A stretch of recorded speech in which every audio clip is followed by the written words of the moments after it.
کی کیسی ہے؟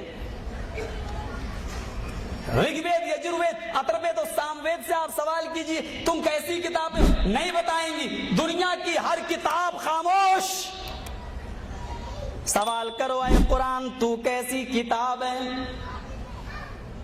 سوال ختم ہوگا، وہاں جواب ملے گا ذالک الکتاب لا ریب فیہ، یہ ایسی کتاب ہے کہ جس میں چیونٹی کے سر کے برابر بھی شک کرنے کی، ریب کی گنجائش نہیں ہے، جس کے اندر تھوڑی بھی گنجائش نہیں ہے کہ شک کیا جائے۔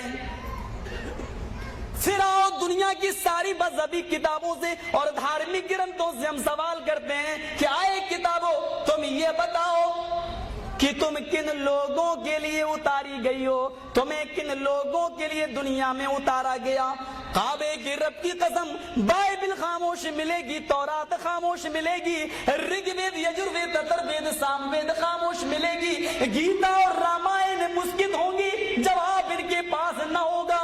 سوال کرو اے قرآن تو کیسی کتاب اور کن لوگوں کے لیے تو نازل کی گئی ہے؟ قرآن چیختا ہوا جواب دے گا، ببانگ دوحل اعلان کرے گا ھدی للمتقین، یہ قرآن اللہ سے ڈرنے والوں کے لیے، اللہ سے بھیبھیت ہونے والوں کے لیے قرآن ہدایت بن کر آیا ہے۔ اور بقول سوامی جی کہ چیلے اور چمچے جو اعتراض کرتے ہیں کہ یہ تو متقیوں کے لیے ہدایت ہے، جو اللہ سے ڈرتے نہیں ان لوگوں کے لیے ہدایت نہیں، ڈاکوؤں کے لیے، چوروں کے لیے ہدایت نہیں، ہم ان کے لیے قرآن کی آیت پیش کرتے ہیں ھدی للناس وبینات من الھدی والفرقان۔ قرآن کا یہ اسلوب ہے، وہاں متقیوں کے لیے کہا ہے، اللہ سے ڈرنے والوں کے لیے کہا ہے، لیکن کوئی یہ نہ سمجھ بیٹھے کہ جو اللہ سے ڈرتا نہیں قرآن ان کے لیے ہدایت نہیں۔ شہر رمضان الذی انزل فیہ القرآن ھدی للناس وبینات من الھدی والفرقان۔ روئے زمین پر چپے چپے پر بسنے والی انسانی آبادی کے لیے قرآن ہدایت ہے، ساری کائنات کے لیے یہ قرآن ہدایت ہے۔ ہدایت ہی نہیں ہے بلکہ اس قرآن کے اندر حق و باطل کو سمجھنے کی واضح نشانیاں بھی موجود ہیں۔ اب کوئی نہ سمجھے تو الگ بات ہے، موٹی توند والے چیخ رہے ہیں قرآن سمجھنا تمہارے بس کی بات نہیں ہے، یہ تو سیکھنے کے لیے 18 زبانیں سیکھنا پڑیں گی، یہ تو علماء کے سمجھنے کے لیے آیا ہے۔ ٹھیک ہے تم کہو مائیکل جیکسن جیسا آدمی قرآن پڑھا تو اسلام لایا، ڈاکٹر امبیڈکر نے قرآن پڑھا تو کہنے پر مجبور ہو گئے۔ ستر اہنسا کتاب ان کی موجود ہے، اٹھا کر دیکھ لو، صفحہ نمبر 485 پر کیا لکھتے کہ اے لوگوں بھارت کے اندر تم قرآن کا قانون نافذ کر دو مجھے منظور ہے۔ ستر اہنسا مہاتما گاندھی کی سمجھ میں قرآن آ رہا ہے، مسلمان کیا کہہ رہا ہے؟ ہمارے سمجھ میں آنے والی نہیں ہے، ہمارے بس کی چیز نہیں۔ منطق تم سمجھ جاؤ، فلسفہ تم سمجھ لو، انگلش تم سمجھ لو، بھوجپوری گانے تم سمجھ لو، ہندی گانے تم سمجھ لو، ہائے وہ ایسی بدقسمت کتاب صرف اللہ کی کتاب ہی ملی ہے تمہیں جس کو کہہ دو کہ ہم نہیں سمجھ پائیں گے۔ شرم کرو، مائیکل جیکسن اسلام لایا، بھوپال کا ڈاکٹر شیو شکتی سرور اسی قرآن کو پڑھ کر اسلام لایا، غیر مسلم قرآن پڑھ کر اسلام لا رہا ہے، مسلمان کہہ رہا ہمارے لیے نہیں ہے۔ امریکہ نے قرآن پڑھا، ہوائی جہاز کی ایجاد کر دی، امریکہ نے قرآن پڑھا، چاند پہ ہو آیا، امریکہ نے قرآن پڑھا، سائنٹیفک چیزیں اس نے بنائی، قرآن کو پڑھا اس نے، فرعون کی لاش کو اس نے ڈھونڈ لیا، 1899 تک فرعون کی لاش کا پتہ نہیں تھا، صحابہ ایمان لائے کہ اللہ نے کہا کہ ہاں ہم حفاظت کریں گے، 1899 تک فرعون کی لاش کا پتہ نہ تھا، لیکن کافروں نے، یہودیوں نے کہا دنیا کی ساری کتابیں جھوٹی ہو سکتی ہیں، قرآن جھوٹا نہیں ہو سکتا، ڈھونڈا، 1899 کے اندر انہوں نے ایک فرعون کی لاش کو تلاش کر لیا اور آج بھی وہ مصر کی میوزیم کے اندر موجود ہے۔ انگریزوں کو یقین، لیکن ہائے افسوس وہ قرآن کو پڑھ کر ایمان لائیں، مسلمان بیچارہ کہے کہ ہمارے سمجھنے کی چیز نہیں، تم انہی میں پڑے رہو۔ قرآن ھدی للناس وبینات من الھدی، کیا کہا؟ ہدایت کی واضح نشانیاں موجود ہے، والفرقان، یہی کتاب ایسی ہے جو حق اور باطل دونوں کے درمیان فرق کرتی ہے، یہ کتاب ایسی ہے جو دودھ کا دودھ اور پانی کا پانی الگ کرتی ہے، جس نے قرآن سے اپنے مسائل کو اور قرآن جب پڑھے گا تو اس میں اطیعوا اللہ و اطیعوا الرسول بھی پڑھے گا، اللہ کی اطاعت اور رسول کی اطاعت، اور جب قرآن پڑھے گا تو اس میں ما آتاکم الرسول فخذوہ بھی پڑھے گا، جو رسول نے وہ لے لو، یعنی قرآن کی اطاعت جب کرے گا تو اس کو حدیث لینا ہی پڑے گا۔ میرے پیارے ساتھیو، مسئلہ بالکل کلیئر ہے، صاف ہے کہ یہی چیز ایسی ہے جو حق اور باطل کو واضح کرے گی۔ اگر ان دونوں چیزوں سے ہٹ گئے تو حق اور باطل کے درمیان تم تمیز نہیں کر پاؤ گے۔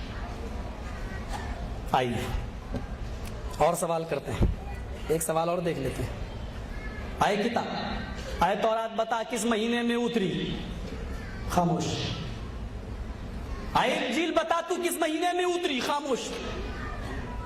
آئے رگوید، یجروید، اتھروید، ساموید، یا ان کے جاننے والے یہاں موجود ہیں، ایک عبارت دکھا دیں چاروں ویدوں کے اندر سے کہ وہ کس مہینے میں آیا، اترا، مجھے اپنی غلامی کرنے کے لیے رکھ لینا۔ سب کے سامنے کیا ہے؟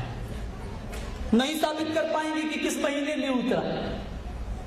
آؤ سوال کرتے ہیں قرآن سے، اے قرآن تو کس مہینے میں اترا ذرا بتا، تاکہ لوگ شک میں نہ پڑیں۔ شہر رمضان الذی انزل فیہ القرآن، رمضان کا مہینہ وہ بابرکت مہینہ ہے جس مہینے کے اندر قرآن کو نازل کیا گیا، قرآن کو اتارا گیا، قرآن کو جس مہینے کے اندر نازل کیا گیا۔ اور ہاں سن لو، اور دوسری کتابیں تو مہینہ بھی نہیں بتاتی، ہم نے تو مہینے کے ساتھ ساتھ تمہیں ایک اور ہدایت میں کر دیتی ہوں، ایک طرف اور تمہاری رہنمائی کر دیتی ہوں، اس مہینے کے دن میں یا رات میں اتری۔ انا انزلناہ فی لیلۃ القدر، رمضان کی شب قدر میں 5 تاک راتوں میں سے کسی ایک رات کے اندر اس قرآن کو نازل کیا گیا ہے۔ بتاؤ اتنے خلاصے کے ساتھ، اتنے اچھے اسلوب کے ساتھ دنیا کی اور کون سی کتاب ہے جو ان سوالوں کی جواب دے گی؟ میرے بھائیوں، یہی قرآن جو جواب دے رہا ہے۔ اچھا ذرا دیکھ لیتے ہیں منتر، قرآن کی تصدیق کیسے ہو رہی ہے۔ رگ وید کانڈ 1 سوکت 1 منتر نمبر 1۔ اگنی میلے،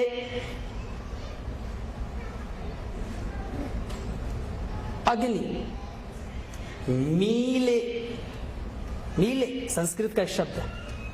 کوئی بھی کام میں شروع کروں گا، آرمب کر رہا ہوں اگنی کے نام سے۔ رگوید کھولیے آپ، پہلا کانڈ، پہلا منتر، پہلا پرشت، پہلا صفحہ، پہلی لائن، کیا؟ اگنی میل، جو بھی کام میں پرارمب کر رہا ہوں، شروع کر رہا ہوں، اگنی کے نام سے۔ اگنی کو ویدوں میں بہت بڑا معمہ بنایا، کبھی اگنی محمد کے بارے میں بولا گیا، زور سے کہو صلی اللہ علیہ وسلم، کبھی اگنی جبرائیل کے بارے میں کہا گیا، کبھی اگنی انسان کو کہا گیا، لیکن اگنی کی سنسکرت میں اس کی اصل ہے اگرنی۔ اگنی صحیح شبد اگنی کا، اگنی کی ایک اصل ہے اگرڑی، اگرڑی تھا۔ جیسے عربی میں یہاں تعلیل ہوتی نا، قالا اصل میں قوالا تھا، ایسے ہی یہاں پر بھی تعلیلیں ہو کر بنتا ہے جملہ۔ تو اگنی اصل میں کیا تھا؟ اگرڑی، اور اگرڑی کے معنی ہوتے ہیں سب سے آگے، سب سے پہلے، اور اللہ نے یہ لفظ اگرڑی اپنے لیے قرآن میں بھی استعمال کیا۔ هو اللہ الاول، وہ اللہ سب سے پہلے، اول، اگرڑی، اگرڑی کا ترجمہ ہے اول، وہ سب سے پہلے، سب سے آگے۔ اور رگوید بھی اس منتر کے بعد کیا کہا گیا؟